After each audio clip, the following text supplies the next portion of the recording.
আসসালামু আলাইকুম। আশা করছি আল্লাহর রহমতে আপনারা সবাই অনেক ভালো আছেন এবং সুস্থ আছেন। তো বন্ধুরা দেখতেই পারতেছেন গণপ্রজাতন্ত্রী বাংলাদেশ সরকার Dhaka mass transit company limited বা মেট্রো রেলে নতুন একটি নিয়োগ বিজ্ঞপ্তি প্রকাশ করা হয়েছে। নিয়োগ বিজ্ঞপ্তিটা প্রকাশ করা হয়েছে 1 আগস্ট 2024 তারিখে। তো এখানে দেখতে পারতেছেন যে 2টি ক্যাটাগরিতে লোক নিয়োগ করা হবে। তো এখানে ছেলে মেয়ে উভয় প্রার্থী আবেদন করতে পারবেন। বাংলাদেশের সকল জেলা থেকে এখানে আবেদন করা যাবে। তো বন্ধুরা এখানে কিভাবে আপনি আবেদন করবেন, আবেদন করতে কত টাকা খরচ পড়বে, আবেদনের সময়সীমা সবকিছু আজকের এই ভিডিওতে থাকবে। তো এখানে আপনারা মূলত নিয়োগ বিজ্ঞপ্তিটা আপনার অনলাইনে আবেদন করা যাবে না। তো এখানে আপনাদের আবেদন করতে হবে একটি ফর্মে। তো এখানে ফর্মটা দেওয়া আছে যে চাকরির আবেদন ফর্ম। তো এইটা আপনার পূরণ করে আপনার ডাক বা ডাক যোগে আপনার পৌঁছাতে হবে নির্দিষ্ট ঠিকানায়। তো আমি এই বিষয়ে আপনাদের সামনে সুন্দরভাবে কথা বলবো, কিভাবে কোথায় কি লিখতে হবে, কিভাবে কি করতে হবে। তো আশা করব ভিডিওটি আপনারা প্রথম থেকে শেষ পর্যন্ত ধৈর্য সহকারে দেখতে থাকবেন। তো ভিডিও শুরু করার আগে আপনাদের কাছে ছোট্ট একটি অনুরোধ, আমার YouTube channel unlimited job InfoBD চ্যানেলটি অবশ্যই আপনারা সাবস্ক্রাইব করে রাখবেন। তো এখানে প্রতিনিয়ত সরকারি বেসরকারি প্রতিদিন নিয়োগ বিজ্ঞপ্তি প্রকাশ করা হয়। তো অবশ্যই আপনারা আমার এই চ্যানেলটি অবশ্যই সাবস্ক্রাইব করে রাখবেন। আর অবশ্যই বেল বাটনটি অন করে রাখবেন যাতে ভিডিও পোস্ট করা মাত্র আপনার কাছে সাথে সাথে নোটিফিকেশন চলে যায়। তো বন্ধুরা চলুন আজকের এই ভিডিওটি শুরু করা যাক। তো দেখতে পারতেছেন যে শতভাগ মালিকানাধীন Dhaka mass transit company limited নিম্নবর্ণিত শূন্য পদে পূরণের লক্ষ্যে পদের পাশে উল্লেখিত কোম্পানি আকর্ষণীয় বেতন গ্রেডে যোগ্যতা সম্পন্ন বাংলাদেশের স্থায়ী নাগরিকের নিকট হতে দরখাস্ত আহ্বান করা যাচ্ছে। তো এখানে 1 নম্বর যে পদ রয়েছে টিকেট মেশিন অপারেটর, এখানে মোট 139 জন লোক নিয়োগ করা হবে। তো এখানে দেখতে পারতেছেন কোম্পানি বেতন গ্রেড 16। তো এখানে শিক্ষাগত যোগ্যতা যে উচ্চ মাধ্যমিক অথবা সমান। তো এরপরে 2 নম্বর রয়েছে কাস্টমার রিলেশনস অ্যাসিস্ট্যান্ট, এখানে 63 জন লোক নিয়োগ করা হবে। তো দুইটা মিলে 202 জন লোক নিয়োগ করা হবে, দুইটা পদ মিলে। তো এখানে দুইটা পদের শিক্ষাগত যোগ্যতা একই, যে উচ্চ মাধ্যমিক অথবা সমমান এবং উচ্চ মাধ্যমিক অথবা সমমান পরীক্ষায় 5 পয়েন্টের ভেতরে ন্যূনতম জিপিএ 3 পয়েন্ট থাকতে হবে। তো এখানে কিছু প্রশিক্ষণের ব্যবস্থা করা হয়েছে বা কি কি প্রশিক্ষণ লাগবে। তো কোনো প্রশিক্ষণ প্রতিষ্ঠান হতে কম্পিউটার বিষয়ে কমপক্ষে 6 মাসের মৌলিক প্রশিক্ষণ এবং কম্পিউটার মুদ্রাক্ষরে প্রতি মিনিটে বাংলায় 20 শব্দ এবং ইংরেজিতে 20 শব্দ এবং প্রতি 5টি স্ট্রোক একটি শব্দ হিসেবে গণ্য হবে। তো এখানে দেখতে পারতেছেন যে প্রার্থীকে Dhaka mass transit company limited নির্ধারিত চাকরির আবেদন ফর্মে আবেদন দাখিল করতে হবে। তো আবেদন ফর্মের নমুনা ঢাকা ম্যাস ট্রানজিট কোম্পানির ওয়েবসাইটে পাওয়া যাবে। তো আপনাদেরকে আমি দেখাবো যে কিভাবে আপনারা আবেদন করবেন, কোন ফর্মে আপনাকে কি কি লিখতে হবে। তো ওই বিষয়ে একটু কথা বলি। এর পরবর্তীতে আমি আপনাদের সামনে তুলে ধরবো যে কি কি কাগজপত্র লাগবে, কিভাবে আবেদন করবেন, কত টাকা খরচ পড়বে। তো এখানে দেখতে পারতেছেন এখানে যে আবেদন ফর্মটা রয়েছে, যদি আপনাদের দরকার হয় অবশ্যই আমাকে কমেন্ট করে জানাবেন। অবশ্যই আমি আপনাদেরকে পিডিএফটা দিয়ে দিব। তো এখানে চাকরির আবেদন ফর্ম যেখানে দেখতে পারতেছেন বরাবর ব্যবস্থাপনা পরিচালক Dhaka mass transit company limited. তো এখানে পদের নাম রয়েছে, প্রথমে আপনি কোন পদে আবেদন করতে চান সেই পদের নামটা আপনি সুন্দরভাবে লিখবেন। তো এখানে দেখতে পারতেছেন তারিখ দেওয়া রয়েছে, তো তারিখটা দিয়ে দিবেন। এরপরে প্রার্থীর নাম, তো আপনি বাংলায় আপনার নাম লিখবেন, পরবর্তীতে আপনি ইংরেজি বড় অক্ষরে আপনার নামটা লিখবেন। তো এরপরে রয়েছে জাতীয় পরিচয়পত্র নম্বর, তো আপনার যে ভোটার আইডি কার্ড রয়েছে এটার নাম্বারটা এখানে লিখতে হবে। এরপরে রয়েছে জন্ম তারিখ, আপনার ভোটার আইডি কার্ড অনুযায়ী যে জন্ম তারিখ আছে অবশ্যই সেটা আপনার এই ঘরে লিখতে হবে। তো জন্মস্থান জেলা, আপনি যে জেলার বাসিন্দা আপনি সেই জেলা এখানে উল্লেখ করবেন। তো এরপরে রয়েছে 1 আগস্ট 2024 তারিখে প্রার্থীর বয়স, তো আপনি 1 আগস্ট থেকে আপনার বয়স কত সেটা হিসাব করে এখানে আপনি সুন্দরভাবে লিখে দিবেন। এরপরে রয়েছে আপনার মাতার নাম, আপনার মাতার নাম এখানে সুন্দরভাবে লিখবেন। তারপরে পিতার নাম রয়েছে 9 নম্বরে, তো আপনি পিতার নামটা এখানে সুন্দরভাবে লিখে দিবেন। তারপর 10 নম্বর রয়েছে বর্তমান ঠিকানা, তো আপনি বর্তমানে কোন জায়গায় বসবাস করেন সেই ঠিকানাটা এখানে লিখে দিবেন। তারপর 11 নম্বর রয়েছে স্থায়ী ঠিকানা, তো স্থায়ীভাবে আপনি কোথায় বসবাস করেন এটা আপনি এখানে লিখে দিবেন। তো 12 নম্বর হচ্ছে যোগাযোগ, আপনার সাথে কিভাবে যোগাযোগ করবে, তো আপনার মোবাইল নাম্বারটা লিখে দেবেন এখানে। তো এখানে পরবর্তী রয়েছে ইমেইল, তো ইমেইল যদি আপনার থাকে দিবেন, না থাকলে দেওয়ার কোনো দেওয়া লাগবে না। তো 13 নম্বর হচ্ছে জাতীয়তা, তো আপনি কোন ধর্মের, সরি এখানে জাতীয়তা বলতে আপনি বাংলাদেশি, তো বাংলাদেশি এখানে দিয়ে দিবেন। জেন্ডার, এখানে আপনি পুরুষ নাকি মহিলা সেটা আপনি এখানে উল্লেখ করবেন। এরপরে ধর্ম এখানে রয়েছে যে আপনি কোন ধর্মের লোক সেই ধর্মটা আপনি এখানে লিখে দিবেন। তো এরপরে 16 নম্বর হচ্ছে পেশা, বর্তমানে আপনি কোন পেশায় নিয়োজিত আছেন বা কি করতেছেন এটা আপনি লিখে দিবেন। যদি কোনো পেশায় নিয়োজিত থাকেন তাহলে সেটা লিখবেন, যদি না থাকেন তাহলে স্টুডেন্ট বা ছাত্র এই ধরনের কোনো কিছু লিখবেন। তো 17 নম্বর হচ্ছে শিক্ষাগত যোগ্যতা, এখানে পরীক্ষার নাম। তো আপনি কোন কি কি পরীক্ষা দিয়েছেন, যেমন এসএসসি গ্রুপ, এখানে যেমন আপনি মানবিক গ্রুপ থেকে আপনি পাস করেছেন তো এখানে মানবিক লিখবেন।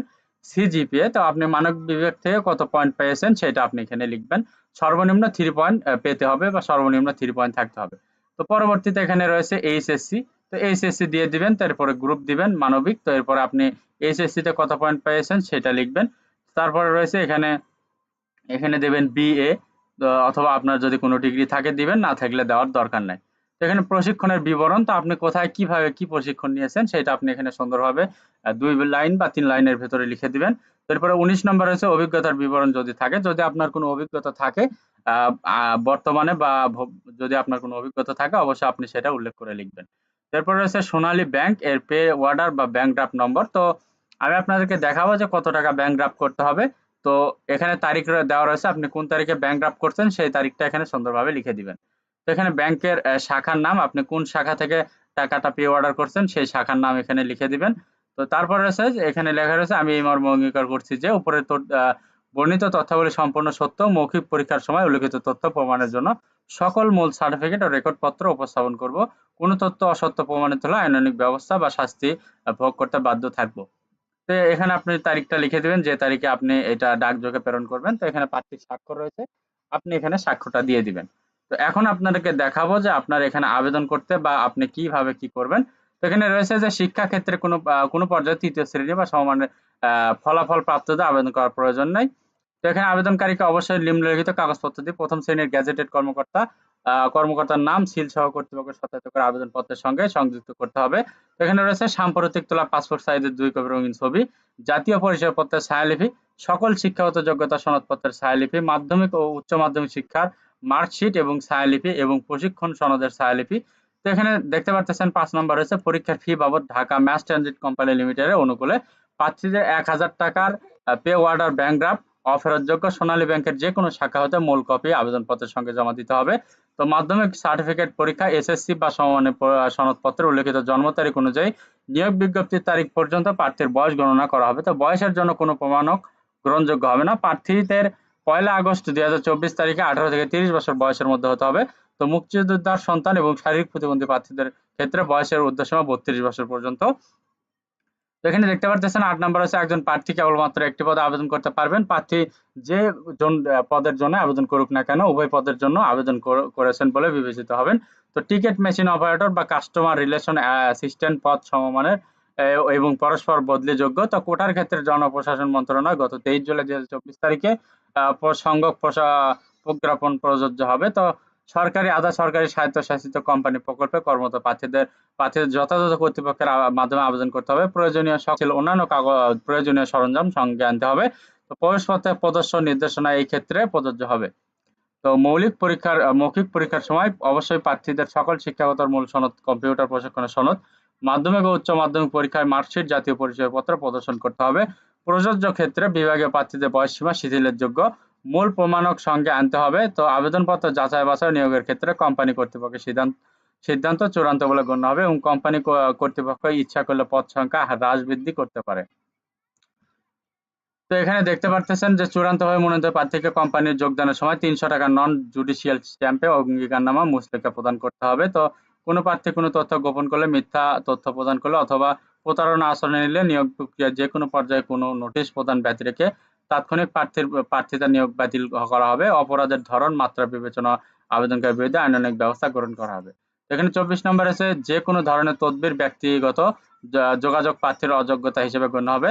তো আবেদনপত্র আগামী 4 সেপ্টেম্বর 2024 তারিখের মধ্যে অফিস চলাকালীন সময়ে কেবলমাত্র ডাকযোগে বা কুরিয়ার সার্ভিস ব্যবস্থাপক পরিচালক Dhaka mass transit company limited, Probashi Kallyan Bhaban, level 14 71 72 পুরাতন Elephant Road, Eskaton Garden, Dhaka 1000 বরাবর পৌঁছাতে হবে। তো হাতে কোনো আবেদনপত্র দাখিল করা যাবে না। নির্ধারিত সময় পর প্রাপ্ত আবেদনপত্র বাতিল বলে গণ্য হবে। তো প্রার্থীকে নিজের বর্তমান ঠিকানা স্পষ্টভাবে 9 ইঞ্চি × 4 ইঞ্চি আকারে খামের উপরে লিখে টাইপ করে এতে 10 টাকা মূল্যমানের অব্যবহৃত ডাক টিকিট লাগিয়ে আবেদনপত্রের সঙ্গে দাখিল করতে হবে। তো উপরে ক্রমিক 1 এ থেকে ক্রমিক 25 এ বর্ণিত শর্তসমূহ পূরণকারী নন রেজিস্ট্যান্ট বাংলাদেশ এনআরবি গণ আবেদন করতে পারবেন। এই ক্ষেত্রে প্রার্থীকে নন রেজিস্ট্যান্ট বাংলাদেশ এনআরবি হিসেবে প্রমাণপত্রের ছায়ালিপি সংশ্লিষ্ট বাংলাদেশ মিশন হতে সত্যায়িত করে আবেদনপত্রের সঙ্গে আবশ্যিকভাবে সংযুক্ত করতে হবে। তো এখানে রয়েছে উপরে ক্রমিক ১ ও ২৫ নং বর্ণিত শর্তসমূহ পূরণকারী তৃতীয় লিঙ্গে প্রার্থীগণ আবেদন করতে পারবেন। তো এখানে পুলিশ ভেরিফিকেশন ফর্ম ডিএমটিসিএল এর ওয়েবসাইটে পাওয়া যাবে। চূড়ান্তভাবে মনোনীত প্রার্থীকে চাকরিতে যোগদানের সময় ৩ কপি পুলিশ ভেরিফিকেশন ফর্ম যথাযথভাবে পূরণ ও স্বাক্ষর করে দাখিল করতে হবে। প্রথমে ২ বছরের প্রবেশনে শিক্ষানবিশকাল নিয়োগ প্রদান করা হবে। শিক্ষানবিশকালে কর্মসক্ষমতা এবং দক্ষতা এবং পুলিশ ভেরিফিকেশন সন্তোষজনক না হলে কোনো প্রকার কারণ দর্শানো ব্যতি রেখে চাকরি হতে অব্যাহত করা হবে। তো প্রবেশনকালে সফলতার সঙ্গে সম্পন্ন করলে পরবর্তী ৫ বছরের জন্য চুক্তিভিত্তিক নিয়োগ প্রদান করা হবে। তো ব্যক্তিগত সুস্থতা, কর্মসক্ষমতা ও দক্ষতা মূল্যায়নের ভিত্তিতে পরবর্তীতে চাকরি চুক্তি নবায়ন করা হবে। তো বন্ধুরা, এই ছিল আজকের নিয়োগ বিজ্ঞপ্তি। যদি আমার এই বিজ্ঞপ্তিটা ভালো লাগে, যদি আপনারা এখান থেকে উপকৃত হতে পারেন, তাহলে আপনাদেরকে অসংখ্য ধন্যবাদ। যেহেতু এখানে অনেকগুলো লোক নিয়োগ করা হবে, ticket machine operator, customer relation assistant, এখানে ২০২ জন লোক নিয়োগ করা হবে। বাংলাদেশের সকল জেলা থেকে ছেলে মেয়ে উভয় প্রার্থী আবেদন করতে পারবেন। ১৮ থেকে ৩০ বছর বয়সের ভেতরে হলে, এখানে এসএসসি পাস হলে আপনি আবেদন করতে পারবেন। তো বন্ধুরা, অবশ্যই আপনারা এখানে আবেদন করবেন। এখানে শিক্ষাগত যোগ্যতা অবশ্যই আপনাদের মিলবে, তো অবশ্যই আবেদন করবেন। আর ভিডিওটি ভালো লাগলে অবশ্যই লাইক, কমেন্ট এবং শেয়ার করবেন। পাশাপাশি আমার YouTube channel unlimited job InfoBD চ্যানেলটি অবশ্যই আপনারা সাবস্ক্রাইব করে রাখবেন। তো ভিডিওটি শেষ পর্যন্ত দেখার জন্য আপনাদেরকে অসংখ্য ধন্যবাদ। তো সবার জন্য অনেক অনেক শুভকামনা। সবাই ভালো থাকবেন, সুস্থ থাকবেন। আল্লাহ হাফেজ। দেখা হচ্ছে নতুন কোনো ভিডিওতে। Thanks for watching. Please like, share, subscribe.